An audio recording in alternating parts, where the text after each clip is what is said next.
상호관세죠. 상호관세를 하나 보면은 여기서 제일 중요한 건 뭐냐?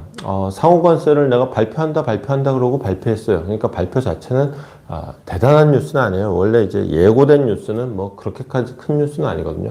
여기서 진짜 포인트인 뉴스는 뭐냐? 자, 상호관세라는 건요. 기본적으로 보편관세는 얘기했잖아요. 그래서 이 나라와 교역하는 모든 물품 내지는 전 세계 모든 나라의 특정 부품, 특정 물건, 여기 대해서 그냥 다 몇 %씩 계산이 간단해요. 그냥 미국이 그냥 하면 하는 거예요. 그게 잘했고 못했고는 그 다음 문제고. 근데 상호관세는 한국이면 한국, 일본이면 일본, 중국이면 중국, 그 나라마다의 제도와 관세를 다 비교해가지고 미국하고 비교했더니 야, 우리는 관세 안 매겼는데 넌 왜 관세 매겨? 우리는 관세 5%밖에 안 매겼는데 니네 왜 10% 매겨? 그럼 니네 10% 매기니까 우리도 10% 매길게. 이런 등등의 모든 조건이 어마무시하게 많아요. 이거를 각국하고 다 협상을 하겠다. 협상을 근데 이거 사실은 굉장히 복잡한 문제인데 그 협상을 언제까지 하겠느냐? 4월 1일까지. 지금 2월도 벌써 이제 중순입니다. 그러니까 이제 한 달 반밖에 안 남았어요. 한 달 반 안에 이거 각국하고 협상 우다다다닥 해가지고는 4월 1일부터는 상호관세 빵 때리겠다.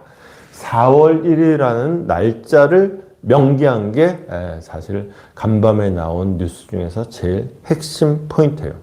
그 다음에 두 번째 포인트, 이거는 이미 얘기가 돼 있었습니다만은 비관세 장벽도 하겠다. 비관세 장벽은 이미 얘기가 돼 있었어요. 그런데 비관세 장벽이라는 게 굉장히 많습니다. 그래서 이 트럼프의 머릿속에 들어가 있는 비관세 장벽이라는 게 뭐냐, 이게 핵심인데 몇 개 예시를 들었어요. 상호관세에 대해서 미국산 제품에 부과하는 관세, 이건 뭐 당연한 거고요. 그 다음에 부가가치세가 들어가요. 부가가치는 사실은 자국산 제품에도 다 들어가요. 우리도 뭐 어지간한 물건 사면 10%다 붙죠. 근데 여기에도 이거 역시도 야, 왜 여기다가 10% 왜 얹어? 이거를 하는 거지. 야, 니네 거에는 하든가 말든가 우리 거에는 하지 마. 이 부가가치세라는 게 하나 들어갔다는 게 이게 또 포인트예요. 그 다음에 그 밖에 이제 차별적인 세금 또는 역외 세금인데 그러면서 관세 장벽, 비관세 장벽, 보조금 그리고 또 들어가 있습니다. 보조금까지는 예상이 됐는데 부담스러운 규제 요건, 불공정하거나 해로운 조처, 정책이나 관행 때문에 미국 기업과 노동자, 소비자에게 초래하는 비용까지 굉장히 포괄적으로 규정을 했어요. 그러면서 이제 이것도 예상이 됐던 건데 통화 가치를 인위적으로 떨어뜨리는 환율 정책.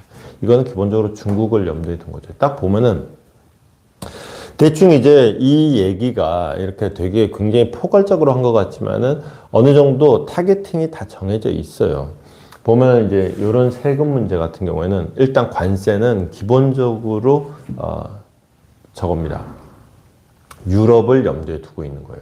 그 다음에 이 환율이나 또는 이제 보조금 문제 같은 경우에는 중국을 기본적으로 염두에 두고 있는 거예요. 우리는 주로 해당 사항이 뭐냐? 우리는 한미 FTA가 체결되어 있기 때문에 기본적으로 상호 관세가 없어요. 그런데 부담스러운 각종 규제, 그 다음에 불공정하거나 해로운 조처, 이거는 불공정하거나 해로운 조처 이런 거는 이제 코에 걸면 코걸이고 귀에 걸면 귀걸이에요. 그 다음에 정책이나 관행 때문에, 정책까지는 그렇다고 쳐요. 관행 때문에 미국 기업과 노동자, 소비자에게 초래하는 비용. 문제는 이게 관행이라는 게 또 포인트예요. 예컨대 이제 우리나라 같은 경우에는 이제 여러분 장 어디서 보세요? 요즘에 코스트코가 인기가 좋긴 하지만은 코스트코 해봤자 이렇게 지점이라 그러나 매장이 그렇게 우리나라 통틀어서 그렇게 많지 않아요. 대개는 뭐 이마트, 뭐 홈플러스, 뭐 롯데마트 뭐 이런 데 가서 사는 거죠. 보면 이마트 신세계, 그 다음에 홈플러스는 이제 삼성 계열이고, 그 다음에 롯데마트는 당연히 롯데 계열이고 등등. 딱 보면은 유통 구조가 다 대기업 기준으로 딱 짜여져 있죠. 예전에 이제 무슨 월마트니 까르푸니 이런 게 우리 대형마트 초기에 잠깐 들어왔다가 다 도망갔잖아요. 이런 게 이제 사실은 이거는 규제고 뭐고 아니에요. 이거는 그냥 한국 특유의 어떤 유통구조인데 그것까지도 얘들이 문제 삼을 수 있는 여지가 생긴. 사실 이거 어마무시한 얘기까지 돼 있는 거예요. 물론 대전제는 분명히 말씀드렸죠. 일단 기본적으로 타겟은 유럽이나 중국을 지금 타겟을 하고 있는 거다. 근데 코에 걸면 코걸이고 귀에 걸면 귀걸인 이런 조치들까지 같이 포함되게 되면은 우리도 안심할 수 없다가 되는 거죠. 이게 기본적으로 중국이나 유럽이 타겟인 이유는 미국의 주요 무역 적자 순위를 딱 보면 답이 나옵니다. 압도적이에요. 2944. 지금 우리가 대미 흑자가 엄청 늘었다. 미국 입장에서 한국과의 무역 적자가 심하다라고 하는데 그게 얼마냐? 658억이다. 중국은 3천억이다. 5분의 1이에요. 5분의 1보다는 좀 많겠다. 뭐 하여튼 1차 타겟은 중국이다 라는 거예요. 이게 그래프에 그냥 이렇게 한 거지 여기서 지 혼자 한 이 정도 가는 거예요. 그래프 끝까지 가야 돼요. 그 다음에 이제 멕시코, 베트남, 그 다음에 이제 아일랜드, 독일 이렇게 가니까 이쪽에 이제 유럽이 먼저 1차 타겟은 중국. 여기 멕시코, 베트남도요. 이거 사실은 상당 부분은 중국이에요. 우리도 똑같지만은 미국에 수출하기 위해서 이제 멕시코에다가 공장 지어놓고 북미 자유무역 협정이니까 자기들끼리는 관세 없으니까 멕시코에서 수출하고 그 다음에 우리도 베트남에서 베트남에 공장 많이 짓듯이 베트남이 중국이랑 붙어 있는데 중국은 오죽이나 편하겠어요. 이 베트남의 상당 부분도 사실은 중국산인 거예요. 이게 어차피 원산지 규정이라는 게 좀 복잡하긴 하지만 한국은 사실은 세 발의 피해요. 일본도 마찬가지예요. 이거 뭐 순위가 왔다 갔다 합니다. 일본하고 한국은 어쨌거나 그런 거 보면은 우리가 메인 타겟은 아니다. 다만 어쨌거나 관세 전선이 무한 확장되는 건 사실이다. 다만 이걸 4월 1일까지 할 수 있느냐? 이거는 좀 글쎄요. 복잡해요.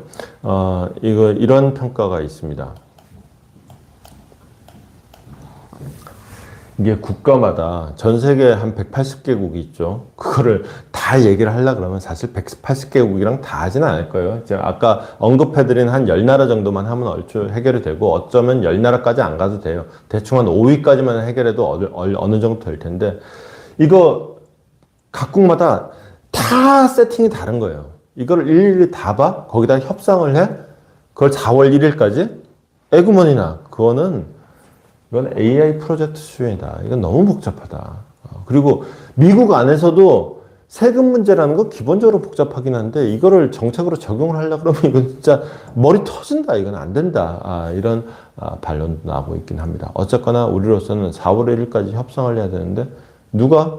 일단 뭐 산업부도 있고 외교부도 같이 하겠죠. 하긴 하겠지만은 기본적으로는 상무부니까 그 카운터 파트인 이 산자부가 담당하겠는데 지금 문제는 이제 우리의 최종적인 어떤 최고 의사결정권자가 부재한 상태에서 대행이 맡고 있는 상태에서 우리가 이제 협상에서 이 말발이 얼마나 작용을 하겠느냐 이게 좀 걱정이 되는 상황이 되는 거죠. 자, 어쨌거나 그 협상을 해야 되는데 이제 조태열 장관하고 루비오 국무장관하고 이제 처음으로 이제 외교 회담을 한다는 것은 신호입니다. 물론 이제 방금 얘기한 상호 관세 문제는 기본적으로 산자부 장관, 상무장관 요 라인이긴 합니다. 자, 그래서 우리가 그럼 문제가 되는 게 어떤 게 있느냐? 사실은 이게 규제라는 게 나쁘게 얘기하면 규제인데 좋게 얘기하면 안전장치예요. 예컨대 자, 우리가 알테무 얘기 많이 하죠. 알리, 테무, 그 다음에 알테쉬. 얘들 뭐 저기 저 검사해 봤더니 발암 물질이 막 온통 덕지. 특히 애들은 막 뭐 눈에 보이는 대로 막 손에 잡히는 대로 막 입안에 넣고 물고 빨고 하는데 여기에서 막 발암 물질 덕지 이런 기사 나오잖아요. 이거 당연히 이런 상품에 대해서는 안전 조치가 있어야지. 그래서 요거는 뭐 발암 물질을 요 정도 선 이하로 낮춰야 되고, 그다음 제조 과정에서는 이런저런 안전 조치가 있어야 되고 등등등등이 있어야 될 거 아니에요.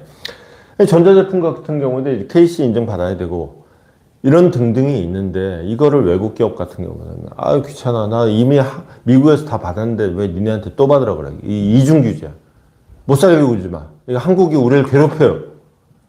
이러고 들고 나오면 이것도 깝깝해진다. 이거보다 더 심각한 건 이제 위생이나 이제 검역으로 가면은 더 깝깝해지는 거죠.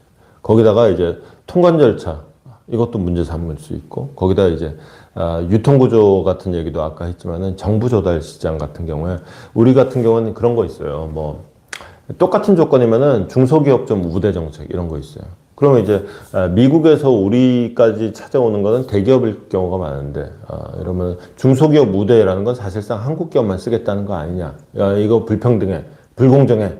이런 식으로 이제 또 시비를 걸고 나올 수도 있는 거죠. 다만 문제는 4월 1일까지라는 날짜를 잡았다라는 거는, 이거를 내가 늘 얘기하죠. 이제 관세라는 거는 어차피 이거는 부메랑이다. 이제 관세 매긴다 그러면은 우리를 비롯해서 상대국들이 일단 쫄아요. 일단 쪼는데 결국은 나한테 미국으로 돌아가게 돼 있다. 미국의 물가 상승을 야기할 수밖에 없는 것이다.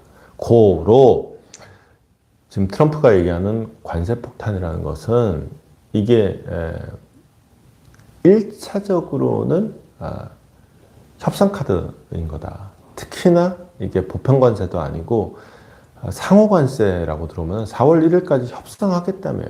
그러면 야, 서로 이렇게 험한 꼴 보지 말고 네가 이거 해주면은 우리도 그냥 넘어가자. 야, 중국은 우리가 기본적으로 중국 잡으려고 그러는 거지 뭐 네가 미워서 그러겠니? 그래도 성의 표시는 좀 해줘야 되지 않겠냐? 네가 요건 좀 해줘라. 그러면은 이걸 관세를 때려 맞고 뭐 어거지로 어떻게 하느니 적정선에서 타협을 보려고 하겠죠. 요 시한을 한 4월 1일까지로 본 게 아니냐. 그러니까 진짜로 지금까지 트럼프가 얘기했던 것처럼 무지막지한 마구잡이 관세 폭탄을 날리는 이런 전쟁터는 되지 않을 것 아니겠냐라는 전망도 동시에 나옵니다. 그 전망이 실제로 적지 않다는 게 이거예요. 간밤에 뉴욕 증시 다우존스 지수입니다. 보면은 결과적으로 뭐 많이 오르진 않았어요. 0.77%니까 뭐 그냥 약간 강보합 올랐다고 얘기하면 올랐다고 얘기할 정도인데, 처음에는 장 시작했을 때는 별로 움직임이 없죠. 그냥 고냥저냥 합니다. 고냥저냥 하다가 여기서 한번 싹 뛰는 움직임이 보이죠. 이게 뭐냐?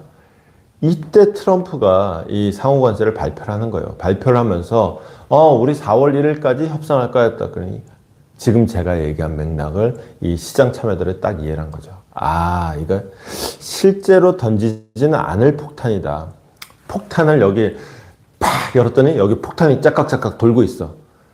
음매 무서워 그러는데 요거 딱 4월 1일까지 얘기하는 거 보니까 저 폭탄 터지려면 아직 한참 남았구나. 아니 뭐 당장 터지는 거 아니구나. 내지는 저거 터뜨리려고 갖고 있는 폭탄이 아니구나 라는 판단이 작용하면서 이런 이제 주가 상승, 전체적으로 이제 경제 심리에 긍정적인 영향을 미치는 결과로 작용을 한 이런 모습 확인할 수가 있겠습니다.